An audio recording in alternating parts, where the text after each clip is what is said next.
Last July, I solo traveled internationally for the first time ever in my life, and I just decided to really take it there. And I went all the way to India for a yoga teacher training. When I first told people that I was doing this, of course, I did get people that were very encouraging and supportive, but I also had people that were questioning my decision and that had told me that it was dangerous and that was too far to travel for my first time, and many other fears. However, I am here. I have lived to tell the story, and my experience actually went pretty smooth. So today I wanted to share some of the solo traveling tips that really helped me in my experience.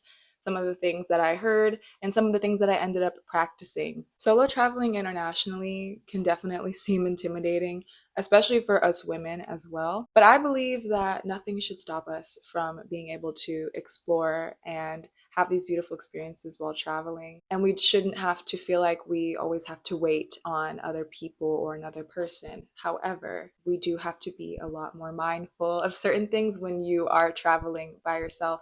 And there are some tips that should be implemented. So that is what I'm going to get into today. I wanted to give 5 simple tips and honestly just share what really saved me in my experience and what brought me comfort within something that was very uncomfortable initially, but led to obviously a wonderful experience. Although it was a new experience for me, I did feel pretty prepared before I left. It was because of a lot of the information that I was just really taking in on solo traveling. And I just wanted to share kind of the main things that really stuck out to me and that I implemented that made my experience just go as smoothly as it went and just brought me a lot more ease within something like this. So, without further ado, let's just get straight into it. I have my notes here. So, my first tip is this one seems a bit obvious, but it is just a really good reminder is to always make sure that somebody knows your whereabouts. I know there are some people that kind of like to travel on a whim and not tell anybody. I would not recommend that as a solo female traveler, especially. It doesn't even have to be your family. If you're not close with your family, it can be a friend, it can be your partner, it can be anyone you trust. Someone you trust should know your whereabouts kind of at all times, if not all, most times. Within my travels, I had 2 to 3 people that I was giving consistent updates to. So when I was in the gate waiting for my flight, I had updated them. Then when I got on my plane, I texted somebody. Then when I landed for my layover, I texted someone. Then when I was getting onto my plane for my next flight, texted someone. When I landed in India, texted. And then when I got in my taxi to the hotel I was going to, I gave an update. So I would recommend giving consistent updates to somebody that you trust, to someone in your family. For me, it was my parents. It can be anyone for you. Also, make sure that you are sharing your location with someone. So if you have an iPhone, you can use the Find My iPhone app. I don't know how this works with Androids. I'm very sorry. If you have one, I'm sure there may be some type of location tracking with that. I am not aware of it though. But I have an iPhone and I just shared my location with my mom and she would be able to track me on my phone. Now, if let's say your phone dies or your phone gets lost or stolen, I would recommend having an air tag. I had brought an air tag in my luggage to track my luggage, but once I had my luggage with me and I was at my training, I decided to just keep my air tag on me so that I was trackable even if my phone wasn't on me or if my phone died. And then obviously you need to have someone that has access to your AirTag location as well. Somebody should know where you are at all times, even while you're in the country that you're in. If you are kind of traveling around that country, update somebody, check in, let people know. It is just for your safety. And it honestly can bring you and the people you care about a peace of mind as well. Okay, this next piece of advice is something that really helped me and brought me a lot of ease during my experience.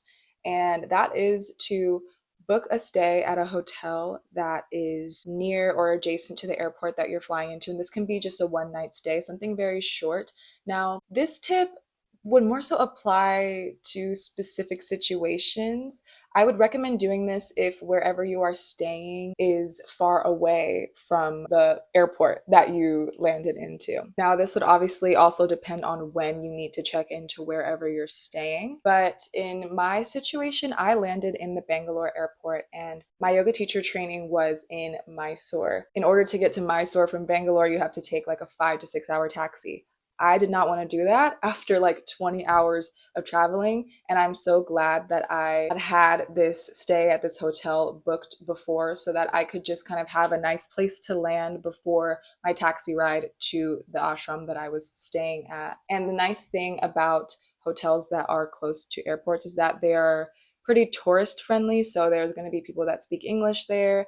And it's kind of just a nice transition into your trip or into whatever you're doing. Now, I know this is not possible for every situation, and also it depends on what you can do financially. I just wanted to throw that in there because it was something that really helped me. If I were to, take a 6 hour taxi after 20 hours of travel, I don't think I would have enjoyed that. And you also don't want to feel all delirious in a situation where you kind of have to be more alert. You want to make sure you're getting into the right taxi. You want to make sure they are taking you to the right place. So I wanted to make sure that I was rested.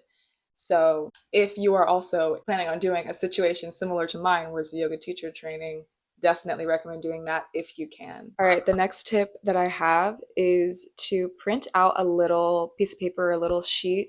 It can literally be the size of like a credit card of the currency exchange rate of wherever you're going to. I found this like immensely helpful because I, was not familiar with the Indian currency exchange rate, with the difference in prices and the difference in how much things were there versus here. I didn't want to go in all clueless. So I brought this sheet with me and I would kind of look at it every now and then, look at it before I was about to go out and pay for something, just so I could kind of memorize the exchange rate. It's just a little helpful tool to have, like a little hack, Also, on there, you can make notes of tipping etiquette. So you can research the tipping etiquette of wherever you're going and make little notes of how much you should tip for certain things, just so you don't feel and seem clueless. Because especially for women traveling by themselves, it can be easy to be taken advantage of. And so it's good to be aware of certain things and to, even if you don't really know what you're doing, to kind of make it seem like you do. And a piece of paper like that can help you. A little pro tip with that, I would also recommend printing out on a small piece of paper as well your flight itinerary.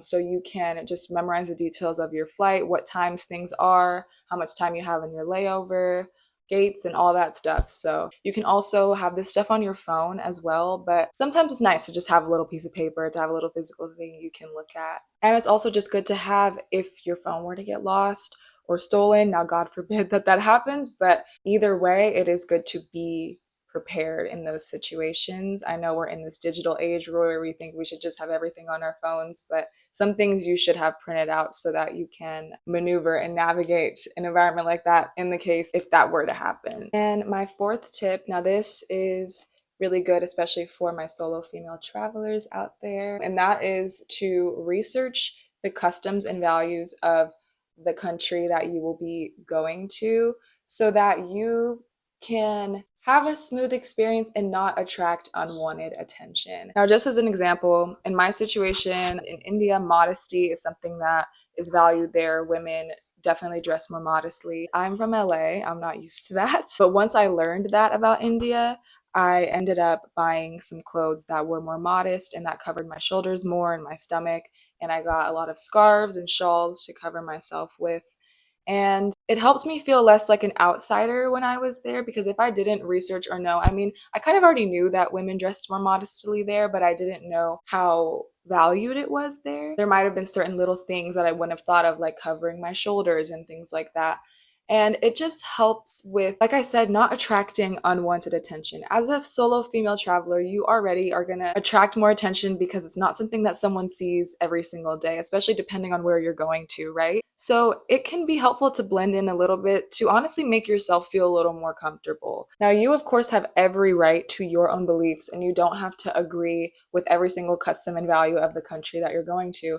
But when you are there, it's good to respect the country, to respect the values. It's just going to make your experience smoother. You're not going to get as many stares that might make you feel uncomfortable or unsafe. And locals appreciate that. Wherever you're going, locals appreciate when you respect their culture and stuff like that. So you're not going to get bothered or harassed in some cases. I've heard cases of people getting harassed for certain things. I just wanted to add that I am aware that there are cases where someone could be following all the rules and all the customs of a country and still get harassed. I wasn't saying that it wouldn't happen at all. I'm just saying that the chances would be less. I am aware that there are situations where people still are messed up no matter what.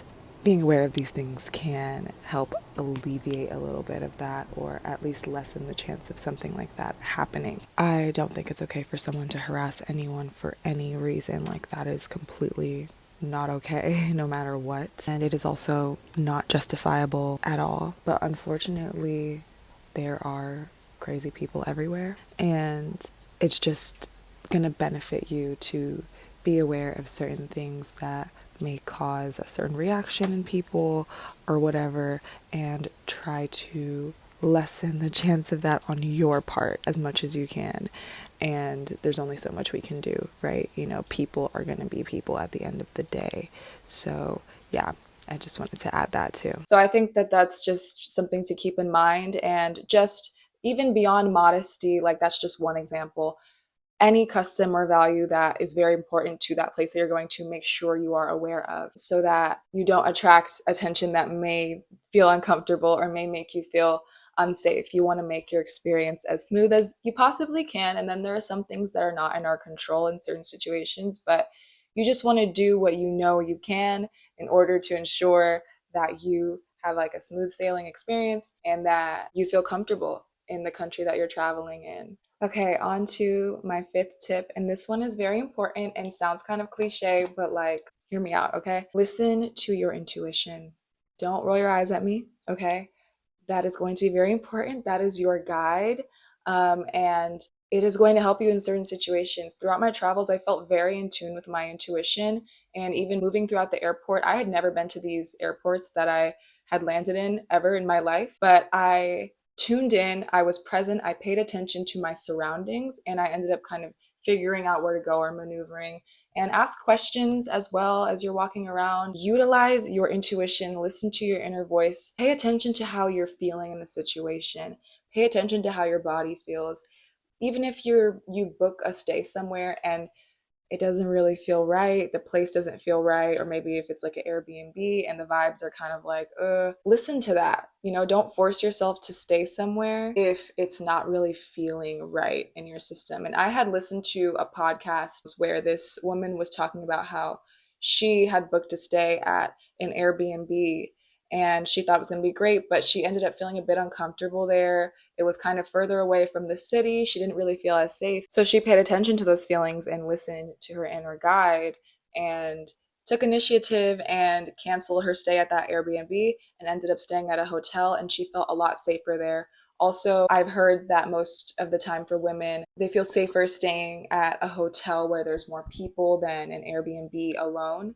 So that's something you could also take note of. Little things like that. Or if you're out somewhere and something feels uncomfortable, you're having interaction, something feels uncomfortable, pay attention to that and see what you can do to get yourself out of that situation. Your safety matters over any plan that you had. And if you planned something, you plan to stay somewhere, but it doesn't really feel right, don't stay there. Do what you can to get out, or maybe you'll have to return back home. But your safety is the most important, and your intuition is going to help you with that. And it sounds all mystical or whatever, but it's really just tuning into your body, tuning into yourself. We all have intuition, and you don't have to be this super enlightened being or whatever to tap in with your intuition. You can feel it. That gut feeling. That feeling that can't really be explained. Follow that, okay? It's going to help you, and it is your internal guidance system. And sometimes you can be guided to even better places and even better things. So yeah, I just wanted to add that in there as well. Pay attention to yourself, listen to your inner voice, listen to what is feeling right and follow that. Okay, beautiful souls, that is everything that I wanted to share about solo traveling tips, the things that helped me in my experience. I hope that you guys found this helpful. I know that I'm a newbie to solo traveling as well, but I just still wanted to share some things that I really utilized and that I will be utilizing as well. And also encourage anyone out there to solo travel if you're curious of it, if you want to. It's a cool experience, and I'm excited to do much more of it. So, yeah, I am putting it out there that you guys are going to have the best experiences, smooth experiences, and even if you have to move through hiccups, move through them with grace as much as you can. Thank you so much for being here and for watching this video. I hope that you enjoyed it. And I'm sending you guys so much love and good luck on your travels. Feel free to comment wherever you may be traveling if you happen to be traveling.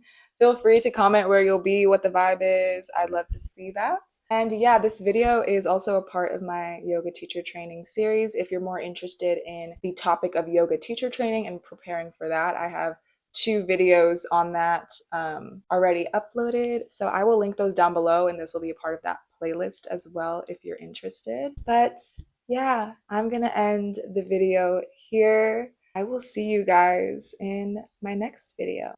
Bye.